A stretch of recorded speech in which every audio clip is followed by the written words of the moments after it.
2019-20 ನಂತರ ನಮ್ಮ ಕರ್ನಾಟಕ ರಾಜ್ಯದಲ್ಲಿ ಅತ್ಯಂತ ದೊಡ್ಡ ಪ್ರಮಾಣದ ಮಳೆ ಪ್ರವಾಹ ಈ ವರ್ಷದಾಗ ಆಗತೈತಿ.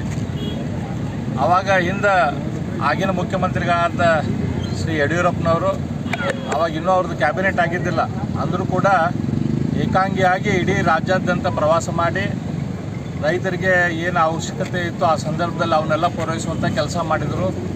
ನೆರೆ ಪ್ರವಾಹಕ್ಕೆ ಏನು ತೊಂದರೆ ಆದಂಥ ಜನರಿಗೆ, ರೈತರಿಗೆ ಏನು ಪರಿಹಾರ ಕೊಡಬೇಕಿತ್ತು ಅದನ್ನು ಮಾಡುವಂಥ ಕೆಲಸ ಮಾಡಿದರು.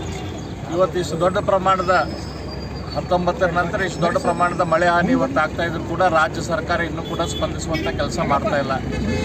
ಇವತ್ತು ಕೂಡ ಮೇವನ್ನು ಇನ್ನೂ ಕೂಡ ಹಳ್ಳಿಗೆ ಮುಟ್ಟಿಸುವಂಥ ಕೆಲಸ ಮಾಡ್ತಾಯಿಲ್ಲ. ಇವತ್ತು ಕೇಳಿದರೆ ಇವತ್ತಿನಿಂದ ಮಾಡ್ತೀವಿ ಅಂಥೇಳಿ ಇಲ್ಲೇ ಉತ್ತರ ಬರತೈತಿ. ಅದೇ ರೀತಿ ಬಿದ್ದಂಥ ಮನೆಗಳಿಗೆ ಆವಾಗಿನ ಕಾಲದಾಗ ಮುಖ್ಯಮಂತ್ರಿ ಯಡಿಯೂರಪ್ಪನವರು 5 ಲಕ್ಷ ರೂಪಾಯಿ ಒಂದು ಬಿದ್ದ ಮನೆಗೆ ಕೊಟ್ಟಿದ್ದರು. ಆದರೆ ಇನ್ನೂ ತನಕ ಈಗಿನ ಸರ್ಕಾರ 1,20,000 ಮಾತ್ರ ಕೊಡುವಂಥ ಕೆಲಸ ಮಾಡತೈತಿ. 5 ಲಕ್ಷ ಅಲ್ಲ, ಈಗ ಟೈಮ್ದಲ್ಲಿ 7 ಲಕ್ಷ ರೂಪಾಯಿ ಕೊಡಬೇಕು.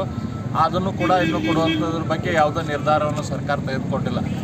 ಹಾಗಾಗಿ ಅವುಗಳ ಬಗ್ಗೆ ಸರ್ಕಾರ ಕೂಡಲೇ ಕಾರ್ಯಪ್ರವೃತ್ತ ಆಗಬೇಕು.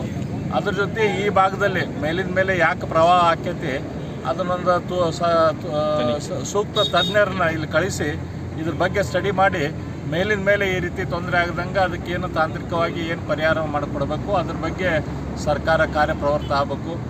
ಯಾರನ್ನಾದರೂ ಇಂಜಿನಿಯರ್ ತಂಡವನ್ನು ಇಲ್ಲಿ ಕಳಿಸ್ಬೇಕಂತೇಳಿ ನಾವು ಒತ್ತಾಯ ಮಾಡ್ತೀವಿ.